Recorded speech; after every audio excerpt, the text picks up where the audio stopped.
Bonjour! Allez, je reprends un peu l'ancienne tradition de la chaîne qui consistait à parler de tout et de n'importe quoi. La question de la démographie. Alors, c'est pas forcément quelque chose qui est toujours bien compris.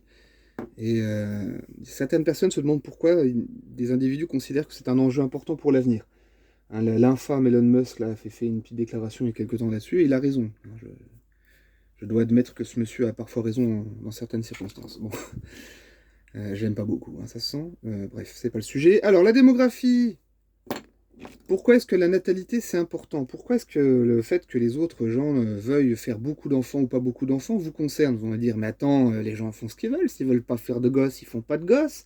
Ou s'ils veulent faire 15 gosses, ils font 15 gosses.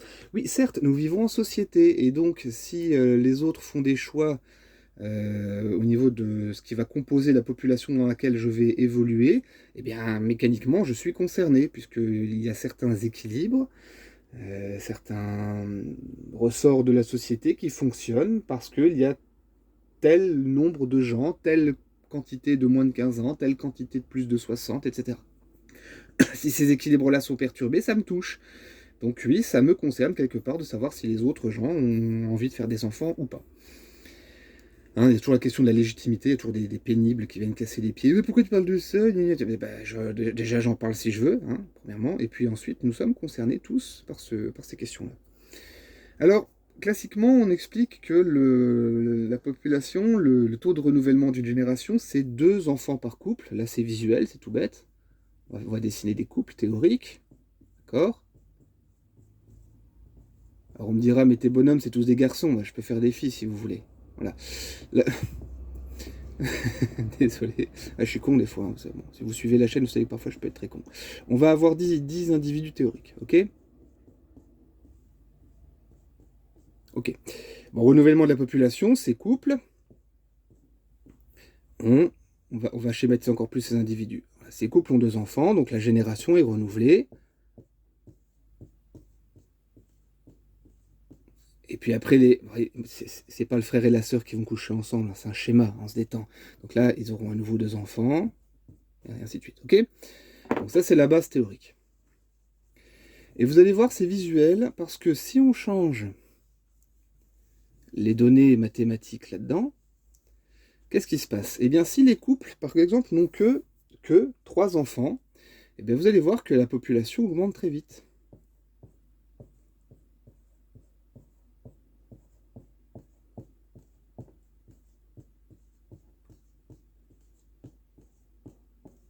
D'accord?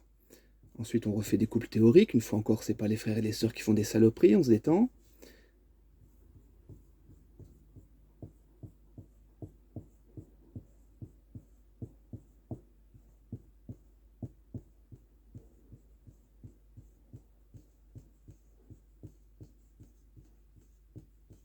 Ben lui, il rentre dans les ordres, il va au couvent, il est tout seul, il est deg. Bon, bref. Désolé.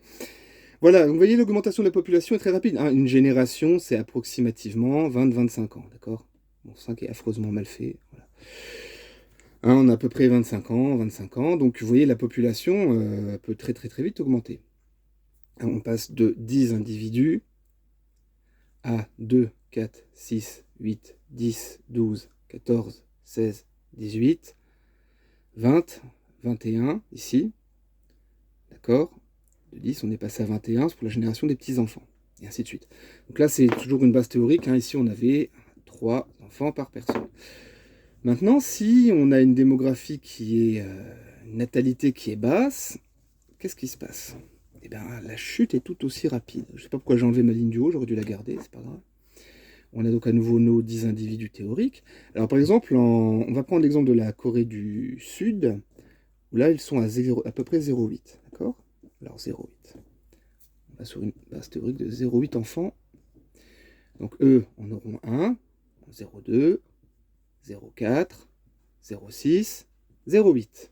Et donc pas d'enfants. Donc vous voyez, une génération de 10 individus, on n'en a plus que 4. D'accord? Et de la même manière, si c'est 4, on a couple théorique, donc 0,5. Et là, bon, ils auront un enfant ou pas. On va mettre un demi-enfant. Une demi-tête. Tuez-moi. Vous voyez comme la natalité s'effondre, et là à nouveau à 25 ans, 25 ans. On passe de 10 individus à, allez, on va être sympathique, 2.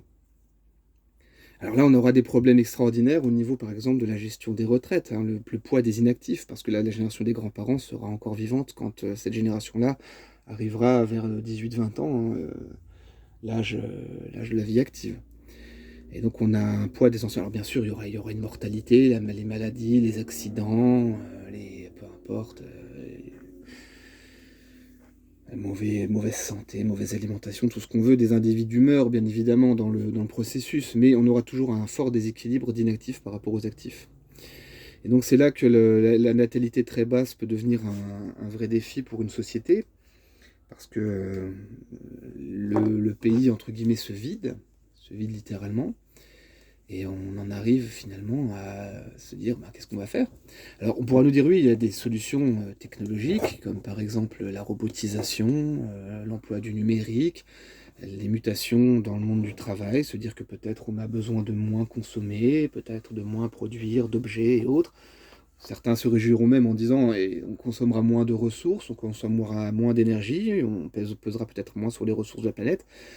Peut-être, mais en attendant, le fort déséquilibre avec ce poids des personnes âgées va être un problème majeur auquel les sociétés vont être toutes confrontées.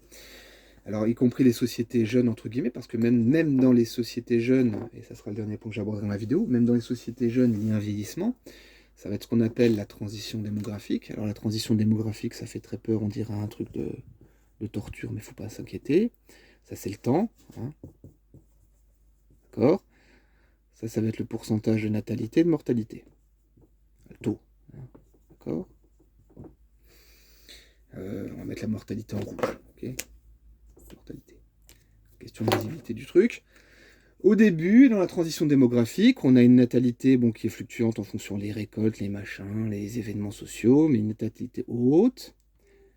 Et on a une mortalité haute. Parfois, la mortalité est au-dessus de la natalité, quand il y a des guerres, des épidémies, des famines, etc. Très bien. Ensuite, la natalité reste haute et finit par décliner pour arriver vers un régime bas, qui peut être en dessous de 1. L'Allemagne, le Japon, la Corée du Sud, d'accord, en dessous de 1. Mais la mortalité elle-même a baissé avant parce que les progrès médicaux, parce que l'évolution sociale, parce qu'on a fait ce qu'il fallait pour. Et normalement, on a une mortalité qui est en dessous de la natalité, avec pareil, il peut y avoir des accidents, qui est très proche. Okay, l'écart qui est ici, qui n'est pas forcément très impressionnant sur mon graphique, mais cet écart-là correspondra à une période de croissance de la population, qui, vous le voyez en plus, va être de plus en plus forte dans la durée. Regardez l'écart. Plus on avance dans le temps, dans la transition, plus cette croissance est forte. C'est le cas de certains pays africains qui ne sont que dans cette étape-là, d'accord, pour l'instant.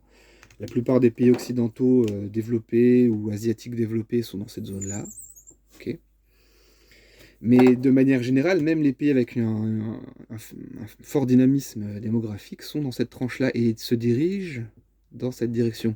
Donc la population humaine tout entière se dirige vers cette configuration. Et la population humaine arrivera, ce que je vous montrais tout à l'heure, une situation dans laquelle on n'est plus à 2, on est en dessous de 2, et la population diminue. Alors je termine. Partons sur une base théorique de 1,8 enfants, on est légèrement en dessous de 2. On sera peut-être dans ces environs-là au niveau mondial vers 2050, approximativement, un peu plus. On va dire entre 2050 et 2075. Donc ça c'est au niveau mondial. Hein. Okay. Alors on part sur une base 1,8. Donc eux, ils ont 2 enfants. Eux, ils ont 2 enfants. Eux, ils ont 2 enfants. Vous voyez, c'est pas extrêmement violent. Eux, ils ont 2 enfants. Eux, ils en ont 1. Okay, on persiste, on est toujours sur cette base-là. Donc, eux auront 2 enfants. Eux auront 2 enfants. Eux auront 2 enfants. Et eux auront un enfant. Et donc on aura une population mondiale qui va assez rapidement diminuer. Voilà. Bon, écoutez, si ça vous intéresse, n'hésitez pas à me poser des questions. Et puis, bonne journée. À bientôt.